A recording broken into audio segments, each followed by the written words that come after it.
안녕하세요. 혹시 머리로는 아는데 왜 마음은 안 따라줄까? 혹은 나는 왜 맨날 똑같은 실수를 반복할까? 이런 생각 해보신 적 있으신가요? 많죠. 오늘 저희가 함께 분석해볼 자료는요. 바로 그 질문에 대한 아주 독특하고 심오한 해답을 담고 있습니다. 네. 창세기 1장을요. 단순히 우주 창조 이야기가 아니라 한 사람의 내면이 성장하고 재창조되는 과정을 담은 설명서로 보고 있거든요. 네, 맞습니다. 오늘 우리가 파헤쳐볼 이야기의 핵심은 바로 이겁니다. 우리 안에 그 근본적인 문제, 자료에서는 유전학이라고 부르는데요. 유전학이요. 네, 그 상태에서 시작해서 어떻게 선과 진리라는 두 가지 요소가 내면에서 결합하고 궁극적으로는 완전히 새로운 사람으로 거듭나는가에 대한 여정이죠. 와, 이건 뭐 저 멀리 있는 신화가 아니라 바로 당신의 마음속에서 지금 일어날 수 있는 재창조에 대한 이야기입니다. 정말 흥미로운 관점이네요. 마음의 성장 설명서라니. 좋습니다.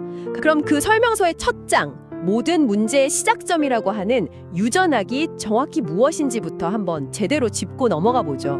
자료를 보면 이 유전학이라는 개념이 우리가 흔히 아는 원죄와는 다르다고 명확히 선을 긋고 있어요. 네, 그게 아주 중요합니다. 솔직히 처음 들었을 땐 좀 모호하게 들리더라고요. 네. 악에 대한 성향을 가지고 태어났다면 그게 결국 죄로 이어질 가능성이 매우 높은 거 아닌가요? 그렇죠. 이게 죄인으로 태어난다는 말과 실질적으로 어떤 차이가 있는 거죠? 아주 날카로운 질문입니다. 바로 그 지점이 이 개념의 핵심이거든요. 원죄는 보통 태어나는 순간부터 죄의 책임에 짊어진다는 그런 뉘앙스가 강하잖아요. 네, 맞아요. 하지만 이 자료에서 말하는 유전학은 죄책감이 아니라 기울어짐, 즉 인클리네이션에 가깝습니다. 기울어짐이요? 네, 비유하자면 완벽하게 수평인 바닥이 아니라 한쪽으로 살짝 기울어진 바닥에 구슬을 놓는 것과 같아요.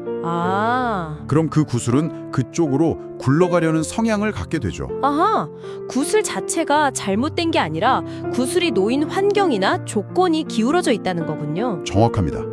그 기울어짐이 바로 수많은 세대를 거치면서 축적된 이기심, 즉 나 자신과 세상을 더 사랑하는 마음의 경향성인 거죠. 네네. 이 자료에선 이 성향 자체는 죄가 아니라고 말합니다. 오히려 이 기울어짐 때문에 우리는 끊임없이 선택의 기로에 놓이게 되죠. 뭐 매일 아침 5분만 더 자야지 하는 마음과 싸우는 것도 아주 작은 영적 전쟁이라고 볼 수 있어요. 하하, 맞아요. 제 안에 편하고 싶은 그 이기적인 성향과 일찍 일어나야 한다는 진리가 싸우는 거니까요. 그 싸움이 바로 자료에서 말하는 시험, 템테이션이겠군요. 그렇습니다. 그리고 우리가 성인이 돼서 자신의 합리적 이성으로 그 기울어짐을 분명히 인지하고 또 자신의 의지로 그 이기적인 방향을 선택해서 행동으로 옮길 때 네. 비로소 그것이 자범죄, 그러니까 액츄얼 신이 된다고 구분합니다. 즉, 유전학은 우리가 싸워 이겨내야 할 상대이지 우리가 태어날 때부터 짊어진 낙인이 아니라는 겁니다. 오히려 이 싸움을 통해서만 우리가 성장하고 거듭날 기회를 얻게 된다고 설명하죠. 알겠습니다. 인간의 기본 설정값이 이기적인 쪽으로 기울어진 운동장이라면 이걸 단순히 의지력으로 누르는 건 한계가 있을 것 같아요. 그렇죠. 한계가 있죠. 마치 스프링을 억지로 누르고 있는 것처럼 언젠가는 튕겨 나갈 테니까요. 자료에서는 이 근본적인 기울어짐을 바로잡을 다른 원리를 제시하고 있나요? 네, 바로 거기서 선과 진리의 영적 혼인이라는 핵심 원리가 등장합니다. 영적 혼인. 네, 단순히 착한 마음을 갖거나 똑똑해지는 걸 넘어서는 내면의 두 가지 핵심 기능이 완벽하게 결합하는 것을 의미합니다. 자료에 따르면 인간의 마음은 크게 두 부분으로 나뉘어요. 두 부분이요? 하나는 사랑과 선의 감정을 받아들이는 그릇인 의지, 영어로는 will이고요. 다른 하나는 지혜와 진리를 이해하고 받아들이는 그릇인 지성, 즉 understanding입니다. 의지와 지성, 머리와 가슴, 이성과 감성 같은 개념으로 이해해도 될까요? 아주 좋은 접근입니다. 이 자료의 비유를 좀 더 구체적인 예로 들어보죠. 네. 제가 건강하게 살고 싶다는 막연하고 선한 의지를 가지고 있다고 해보죠. 이건 좋은 마음이지만 뭘 해야 할지 모르니 그 자체로는 아무 힘이 없어요. 그렇죠. 그냥 새해 다짐으로 끝나기 십상이죠. 거기서 멈추는 경우가 대부분이죠. 그렇죠. 그런데 어느 날 제 지성이 매일 30분씩 걷는 것이 심장 건강에 아주 좋다는 구체적인 진리를 배우고 이해하는 순간 제 막연했던 선한 의지를 담을 수 있는 명확한 그릇이 생긴 겁니다. 건강이라는 선, 즉 의지와 30분 걷기라는 진리, 즉 지성이 결합해야 비로소 오늘 저녁에 나가서 걷는다는 생명력 있는 행동이 나오는 거죠. 와, 이 둘의 결합이 바로 영적 혼인의 본질입니다. 와, 그렇게 설명하시니 확 와닿네요. 진리만 있고 선한 의지가 없으면 그냥 차갑고 비판적인 지식인이 되기 쉽고, 맞습니다. 반대로 선한 의지만 있고 진리가 없으면 뭘 해야 할지 모르는 맹목적인 열정만 남게 되는 거군요. 바로 그거죠. 둘 중 하나만으로는 생명을 만들어낼 수 없다는 거네요. 바로 그겁니다.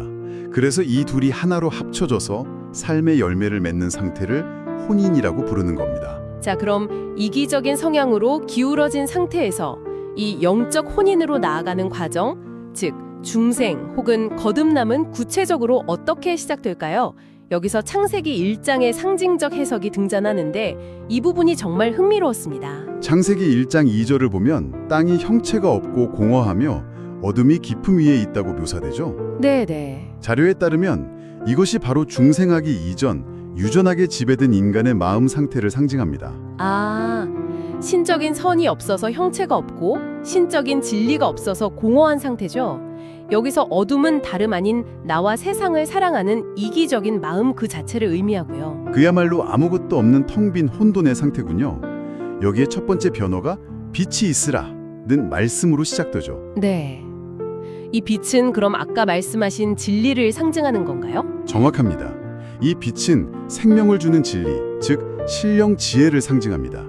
주님께서 주신 말씀, 성경을 인간이 자신의 합리적 이성을 사용해서 처음으로 깨닫는 순간이죠. 아, 처음에는 그저 머리로 아는 단순한 지식, 성경 구절에 불과할 수 있습니다. 자료에서는 이걸 물 위에 운행하는 하나님의 영이라고 비유해요. 네. 아직 내 것이 되지 않은 지식의 상태죠. 아, 물이 지식을 상징하는군요. 네, 그러다 어느 순간 그 지식이 마음속으로 깊이 파고들어서 아, 이것이 정말 옳은 길이구나, 이것이 생명이구나 라고 진심으로 시인하고 고백하게 될 때 네, 네. 그 단순했던 지식, 즉 물이 비로소 내면을 비추는 생명력 있는 진리, 빛이 되는 겁니다. 와, 그리고 이 빛이 들어오는 순간 우리는 처음으로 내 안의 선과 악, 진실과 거짓을 분리해서 볼 수 있게 됩니다. 어둠과 빛이 나뉘는 거죠. 그렇군요. 진리의 빛이 지성이라는 창문을 통해 내 마음에 들어오는 것이 거듭남의 첫 단계군요. 맞습니다. 그런데 아까 영적 혼인은 의지와 지성의 결합이라고 하셨잖아요. 지성을 채울 진리의 빛은 그렇게 들어온다 치고 의지를 채울 선과 사랑은 어디서 오는 건가요? 그 질문이 바로 신성의 두 가지 측면에 대한 이야기로 이어집니다. 이 자료에서는요, 성경에 나오는 신의 호칭에 중요한 단서가 있다고 봐요. 호칭이요? 네, 우리가 흔히 하나님이라고 번역하는 엘로힘과 여호와라는 호칭이 완전히 다른 기능을 상징한다는 겁니다. 잠깐만요. 그럼 하나님과 여호와가 그냥 같은 신의 다른 이름이 아니라 완전히 다른 역할을 한다는 말씀이시군요. 오, 그렇죠. 마치 한 사람에게 회사에서는 팀장님이라고 부르고 집에서는 아빠라고 부를 때 그 역할과 기대치가 완전히 다른 것처럼요. 와, 그 비유가 아주 정확합니다. 자료에 따르면 하나님, 즉 엘로힘은 마치 명석하고 이성적인 선생님처럼 우리에게 무엇이 옳고 그른지, 무엇이 진리인지를 알려주는 신령 지혜의 측면입니다. 아, 지혜. 그래서 우리의 지성, 즉 이해력에 말을 거는 거죠. 반면 여호와는 따뜻한 부모의 사랑처럼 이유나 조건을 따지지 않고 우리 존재의 근원을 움직이게 하는 신령 사랑의 에너지입니다. 사랑의 에너지. 네, 이건 우리의 가장 깊은 내면인 의지로 직접 흘러들어온다고 설명합니다. 와, 그렇다면 혹시 성경에서 여호와 하나님이라는 표현이 함께 나올 때가 바로 그 영적 혼인의 상태, 즉 사랑과 지혜가 완벽하게 결합된 상태를 암시하는 일종의 장치 같은 걸까요? 맞습니다. 의지와 지성이 함께 작동하는 순간을 보여주는. 바로 그렇게 이해할 수 있습니다. 중생의 과정은 이렇습니다. 먼저 하나님, 즉 지혜로부터 온 진리의 빛이 우리의 지성, 겉사람을 비춥니다. 네. 그리고 우리가 그 진리를 받아들여서 삶으로 실천하려고 노력할 때 그 진리가 씨앗처럼 우리의 의지, 속사람에 뿌려지죠. 아, 그 순간 내면 가장 깊은 곳으로 조용히 흘러들어오고 있던 여호와, 즉 사랑의 따뜻한 에너지가 그 씨앗과 결합하는 겁니다. 이것이 바로 내면에서 선과 진리의 영적 혼인이 실제로 이루어지는 순간입니다. 이렇게 중생을 통해 내면의 결혼을 이룬 상태가 되면 어떤 변화가 생기나요? 자료에서는 이 상태를 또 두 단계로 나누어 설명하던데요. 영적 교회와 천적 교회라고요. 네, 물론 셋째 건물을 말하는 건 아니겠죠? 네. 사람의 내면 상태를 두 가지 유형으로 구분한 겁니다. 이 둘은 목표는 같지만 과정과 상태에서 뚜렷한 차이를 보여요. 먼저 영적 교회는 비유하자면 전사, 워리어와 같습니다. 전사요. 창조 과정의 첫째 날부터 여섯째 날에 해당하는 여전히 싸움과 투쟁의 과정에 있는 상태죠. 어떤 싸움을 하는 건가요? 자신의 유전학, 즉 이기적인 성향과 싸우는 겁니다. 2단계의 사람은 머리로 배운 진리의 가르침을 의식적으로 떠올리면서 선을 행하려고 노력합니다. 아, 이것이 진리이기 때문에 나는 이렇게 행동해야 한다 라고 스스로를 다그치고 설득하는 단계죠. 아직 선을 행하는 것이 완전히 자연스럽지는 않아서 내면의 갈등과 시험이 계속됩니다. 알겠습니다. 그럼 천적 교회는 어떤 상태인가요? 전사와는 완전히 다른 이미지일 것 같은데요. 천적교회는 완성된 신부, 브라이드에 비유됩니다. 창조의 7째 날, 즉 안식의 상태죠. 안식의 상태. 모든 시험과 투쟁이 끝나고 완전한 평화와 기쁨 속에 있는 상태입니다. 2단계에 이른 사람은 더 이상 이것이 진리인가를 따지지 않아요. 아, 정말요? 그들의 내면에는 사랑에 기반한 깊은 지각, 퍼셉션이 생겨서 무엇이 선인지 직관적으로 알고 그냥 자연스럽게 행하게 됩니다. 그러니까 마치 우리가 의식적으로 매일 운동해야지 다짐하면서 억지로 헬스장에 가는 단계가 영적 교회라면 네네. 나중에는 운동이 그냥 숨 쉬는 것처럼 자연스러운 일상이 되고 안 하면 몸이 찌뿌둥하게 느껴지는 상태가 천적교회라고 볼 수도 있겠네요. 와, 완벽한 비유입니다. 의무감에서 즐거움으로 넘어가는 과정처럼요. 바로 그거죠.